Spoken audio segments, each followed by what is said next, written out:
everyone. So today, sorry. So today I want to talk about a TED Talk conversation called "How to Rethink How the World Works." It is an inspiring discussion between an entrepreneur and an engineer about how they look at big, complicated problems and how we can all learn to see the words differently. So, they start by pointing out something we rarely think about, which is most of the systems we live with were designed by people, such as roads, schools, hospitals, even how we get electricity or water. Um, These were all created by someone, sometime, for a reason. And if people create them, we can redesign them too. So, the first big idea they share is about questioning assumptions. A lot of us grow up hearing that, just hearing uh, that is just how things are, but it is. The speakers challenge us to ask why. Why do we build roads this way? Why do we teach kids in classroom this way?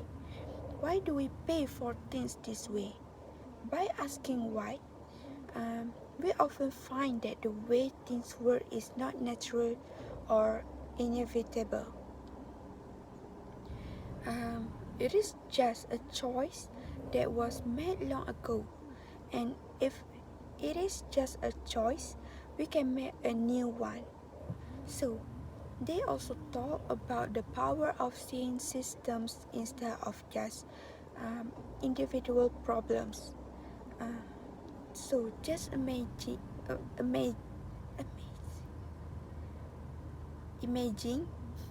sorry, imagine a city struggling with traffic.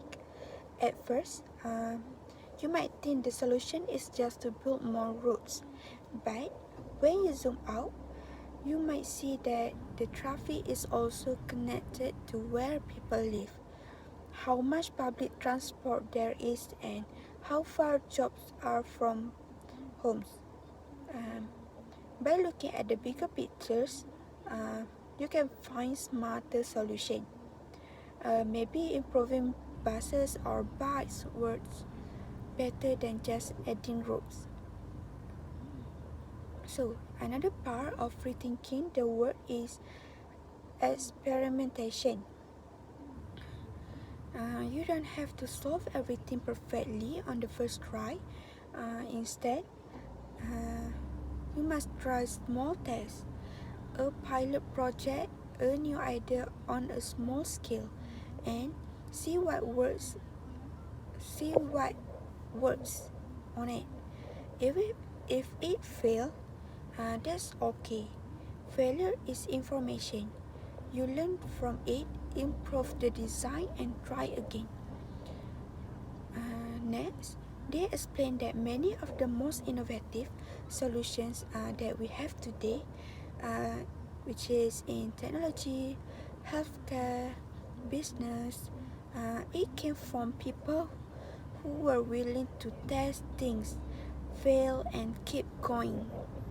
Once you do find something that works, the next step is thinking about scale. How can you take that small solution and make it works for more people? But scale is not just about making something bigger. It is about making it flexible so it can work in different places with different needs. The speakers encourage collaboration too. They say that when people from different fields like engineers, business leaders, designers, and communities, um, they work together. They can see more sides of the problems and came up with more creative solutions. Next, the big message of this talk is um, rethinking how the world works is for everyone. You don't have to be a politician or billionaire to make change. You can start small by asking better questions, by noticing connections, and by testing new ideas. So, next time you face a problem that feels too big, whether it is at school or at work or in your community, take a step back, ask why. Look at the whole system. Try one small thing, learn from it, and share what you find so uh, others can build on it too. That is how we make real change, one step at a time. I hope that you understand what I'm uh, about to say. That's all from me. Thank you.